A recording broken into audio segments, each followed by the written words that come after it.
Baiklah, sebelum melanjutkan video kali ini, ada baiknya saya memperkenalkan diri saya terlebih dahulu. Perkenalkan, nama saya Iqmal Farozi, NIM 19110058, semester 2, kelas A, Universitas Kederbangsa Palembang. Baiklah, di sini saya akan menjelaskan tentang kelarutan. Apa sih kelarutan itu? Mari simak video ini agar kita mengetahui tentang kelarutan. Baiklah, saya akan menjelaskan pengertiannya, di mana pengertiannya ada 3 macam. Yang pertama, kelarutan. Yang kedua, larutan jenuh. Yang ketiga, larutan. Kelarutan adalah jumlah zat yang terlarut pada waktu berada dalam keseimbangan dengan bagian yang padat pada suhu tertentu. Larutan jenuh adalah larutan yang berada dalam keseimbangan antara zat terlarut dengan yang larut.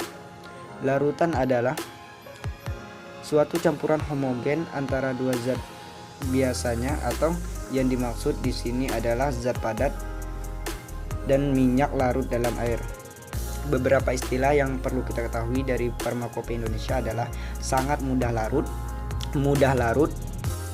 larut agak sukar larut, sangat sukar larut, praktis tidak larut.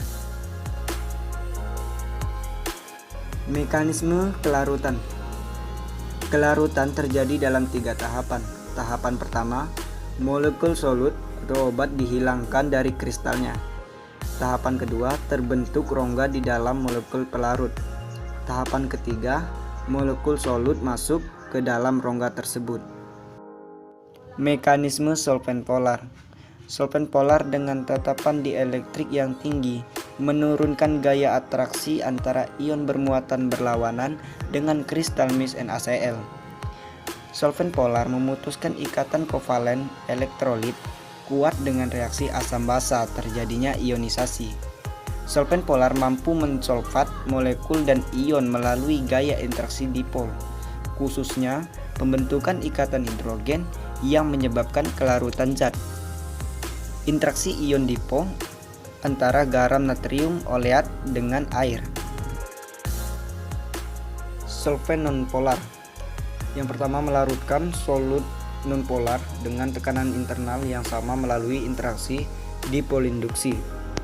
Yang kedua, molekul solut berada dalam larutan oleh gaya lemah van der Waals London. Yang ketiga, minyak dan lemak larut dalam karbon tetrat klorida, benzena, dan minyak mineral. Basa alkaloid dan asam lemak larut pula dalam solvent nonpolar. Solvent semipolar. Yang pertama, keton dan alkohol dapat menginduksi derajat polaritas dalam molekul solvent nonpolar. Karena itu, benzena mudah terpolarisasi menjadi larut dalam alkohol. Kedua, senyawa semipolar dapat berlaku sebagai solvent perantara atau intermediate solvent untuk bercampurnya cairan polar dan nonpolar. Ketiga, aseton meningkatkan kelarutan eter dalam air. Propylenglikol menambahkan kelarutan campuran air dengan minyak permanen dan air dengan benzil benzoat. Di sini ada 8 pengaruh kelarutan zat padat dalam cair. Yang pertama, temperatur. Yang kedua, penambahan zat terlarut lain. Yang ketiga, polaritas pelarut. Yang keempat, konstanta dielektrik pelarut. Kelima, pH larutan. 6, ukuran partikel. 7, ukuran molekul. 8, polimorfisme. Pengaruh dari temperatur. Yang pertama, temperatur dapat meningkatkan kelarutan zat padat, terutama kelarutan garam dalam air. Sedangkan kelarutan senyawa nonpolar hanya sedikit sekali dipengaruhi oleh temperatur. Yang kedua, reaksi eksoterm dan endoterm. Ketiga, panas pelarutan tersier. Panas yang diabsorpsi per mol bila sejumlah kecil zat terlarut ditambahkan dalam sejumlah besar pelarut. Keempat, sebagian besar garam memiliki kelarutan yang besar dalam air panas. Kelima, beberapa garam memiliki panas pelarut negatif atau eksotermik. dan kelarutannya akan menurun dengan meningkatnya temperatur. Pengaruh penambahan zat lain. Penambahan dari ion sejenis. Yang pertama, apabila elektrolit sukar larut dilarutkan untuk membentuk larutan jenuh. Kelarutan digambarkan sebagai KSP.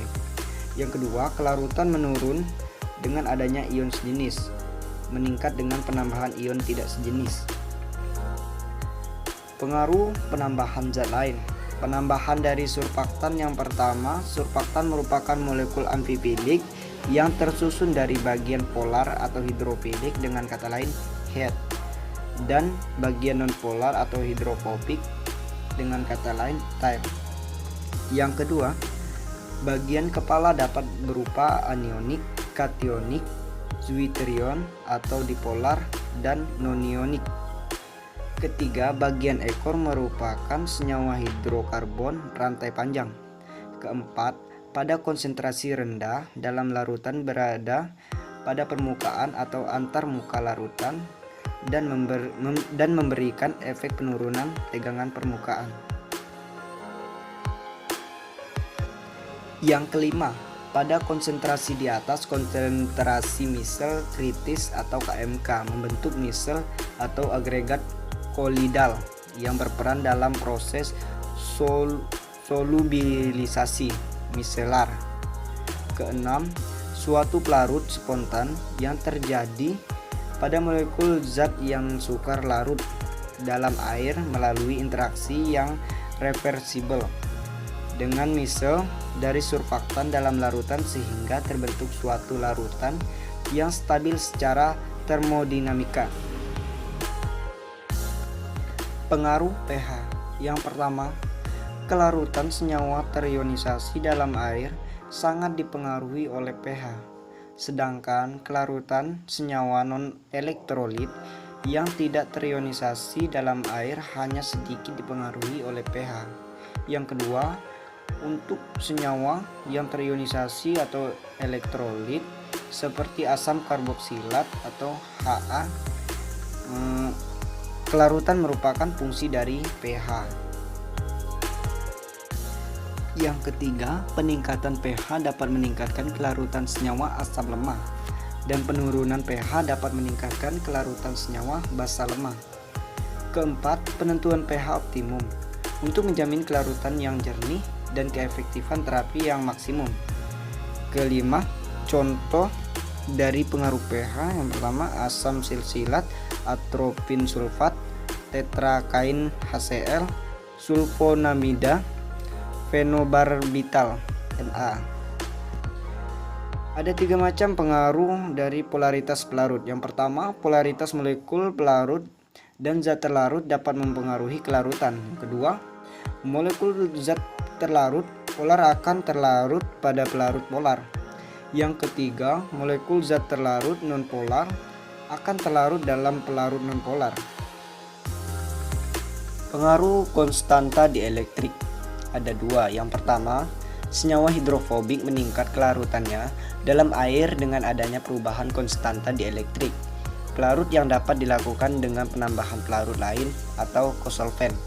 Kedua, konstanta dielektrik dari suatu sistem pelarut campuran adalah merupakan jumlah hasil perkalian fraksi pelarut dengan konstanta dielektrik masing-masing pelarut dari sistem pelarut campuran tersebut. Pengaruh kosolven ada 2. Yang pertama, kosolvensi merupakan suatu fenomena di mana zat terlarut memiliki kelarutan yang lebih besar dalam campuran pelarut dibandingkan dalam suatu jenis pelarut. Yang kedua, kosolven adalah pelarut yang digunakan dalam kombinasi untuk meningkatkan kelarutan solut. Pengaruh ukuran partikel.